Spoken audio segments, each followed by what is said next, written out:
our students are Gen Zs, and there's millions of them out there in the world. In your own understanding, what's the woke culture?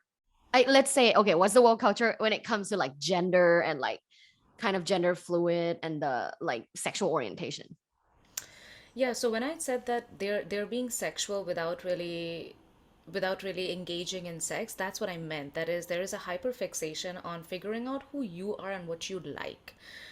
So are you non-binary? Are you straight? Are you gay? Are you queer? What's your pronoun? So there's a hyperfixation of knowing who I am. And when you're talking about, our generation not being as aware, not questioning things that Gen Z is questioning right now in terms of gender and sexual orientation. Well, look at the forces that they have surrounding you, right? I mean, when we were growing up, the only place of expressing ourselves was the built in network that we had and Facebook. But look at, I mean, can we really blame us? I mean, look at them. They have Twitch, they have Twitter, they have Instagram, they have TikTok, they have Finsta, they have Insta. So are we really surprised that Gen Z wants to explore their identity? Well, duh, you have so many ways to express your identity. Of course you want to explore it.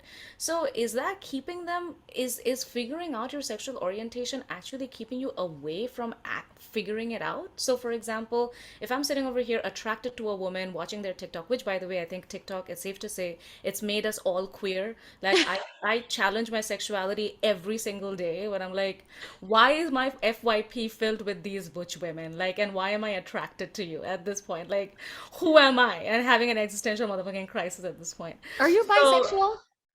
you know what? I am pan at this point. You Like, are. such is the desperation. I'm like, but I really think straight as a category is going to become obsolete. I really do think so because like you're straight today, can you objectively say that I'm only attracted to this one gender and one gender only? Like what if you Okay, go to, I'm yeah, gonna say women are more brave in that sense to admit that they have sexual attractions for other people. yeah. I would say men, and I mainly deal with millennials. Straight men are not very open minded to use different terms or to like explore in those different arenas. The term that I have come to terms with that I feel resonate with truly how I feel and who I am is heteroflexible. Yeah, yeah. That's my favorite term right now, Hetero and I flexible, yeah. identify as that. Listen, hetero flexible is still putting hetero in the center. Like, how are Hmm. you different than somebody who's bi-curious at this point, right? Like, how are they different? So it's just heterosexual people trying to still latch on to our heterosexual identity and like tip our feet into the queer community. You're like, it's okay, bro. Like you can come out as, I mean, you are curious how a dick would feel in your mouth. Like it's fine at this point. So but I do want to add on to your conversation about like being brave. We all work through the male gaze, right? So like two women having attraction toward each other is sexy for men, but two men having attraction for each other is not sexy for men. So like the societal acceptance of like seeing two women being attracted toward each other, and when I say society, I'm talking about male dominated society, is much more acceptable, for which women feel empowered or like feel okay to just come out and say, man, like I love like what this woman looks like. I mean, Friends talked about Rachel and Phoebe being attracted toward a hooker with Chandler, like, and that was the most regressive show that I can find out right now. That is, they mocked bisexuality. It was, I mean, I don't want to go there, but like even they portrayed in full blast that women are attracted to other women. So yeah, I mean, we are more allowed, if you may, to like come out and say, yeah, I'm heteroflexible or bi-curious.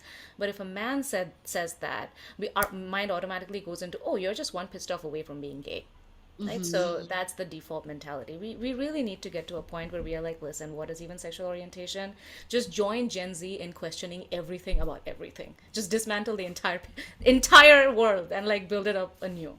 Woohoo, Gen Z. Yay! Okay, now I'm curious. My last question is like, what are other sexual rituals Gen Z are participating in? I remember you mentioned like obviously sexting, but I think like a lot of people are sexting too, right? And sugar dating. I'm really interested in sugar dating. Can you talk a little bit more about that? Yeah. So one thing I would say about Gen Z is because it is the woke culture, you're all about progressiveness. You're all about like challenging the status quo. Um, Overall, conversation wise, yes, you are, but behavioral indicators are where it's at. So when that comes into the picture, Gen Z is still very stereotypically like our generation and the generation that comes before us. So when you're talking about masturbation, when you're talking about porn consumption, straight women are always the bottom of the rung. Bisexual women doing great. Sexual permissiveness wise, like when I ask students, how much do you agree with statements like casual sex is okay? I would like to have sex with as many partners as I can. Straight women were the least likely to score high on these scales. In terms of oral sex reciprocity, men get better. Like, what are you doing? 44% of straight men said that their partner went down on them, and only 19% straight women said that their partner went down on them. And the orgasm gap is still high, two times more likely for men to say that they reached an orgasm than women during penetrative sex. So when you are talking about egalitarianism, when you're talking about woke culture, yes, talk about it, but also do the deed. Don't talk about it and then like don't match it up with things that don't challenge that status quo. So that's my word of advice from the data from you. If you really want to be woke, show it rather than just tell it. Um, I love that. Show it rather than just tell it. Oh my gosh. I can't believe that that number hasn't improved. no. I swear I talk about this all the time. Like, there is a major narrative amongst like a group of men that are like, oh, I'd never go down on a woman, like I'm a king, I'd never go down. There's a DJ that said that. Oh my gosh. Yeah. And the DJ who said that. I Like don't want to name him. I don't want to get sued, but like the there's a audacity. DJ, let's say he's not that attractive. Oh my. He said that. He's like, I'm a king. I never go down on a woman. Bullshit. Like, thank God you're rich because she's only there for that. True. She's not sexually satisfied. We all know that. And the It's fact that always the guys with the smallest dick with the biggest of opinions. I know, I know. That's why there's a true complex, psychological complex with that. And I don't want to like, alienate those that have small penises and are like really gentlemen and are beautiful, kind men. Like you are Look at you. included. Oh my God, Thank you spreading for the being a umbrella. good example. But like honestly, I think like I cannot believe it's 2022 and still a lot of straight men are not pleasuring their women. What the fuck? Yeah. Yeah. Oh my gosh. Okay. So It's before we move into my game, which is 10 quickies with Dr. Tara, do you have yeah. any like last words, any more fun facts that you would like the listeners to know? I do want to complete and address your question about sugar dating. Yes. Yeah, sugar dating is on the rise. 14% and online sex work is going to be a norm. The more we are moving towards sexual empowerment, you cannot not talk about that. And Gen Z are very financially aware. Like they want to monetize shit. So online sex work like OnlyFans and sugar dating are going to be the norm whether we like it or not, so we need to create a safer space for that. So 14% of students who I surveyed said that they do dabble in sugar dating. Gay men more than straight women, and their average money that they make per month is $1,500. And and I'm like, This wait, oh my. wait, wait, wait, wait. Where is this sample? Is it New York?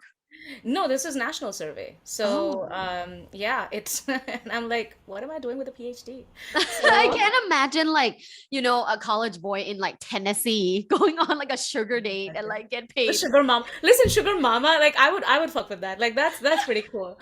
But Man, the I wish biggest I figured this out a long time ago. I would have been sugar dating since I was listen, 18. Dr. Sugar Tara, like it's gotta it's gotta get That's my named. brand. That's my brand. I'm gonna create my website. Yeah.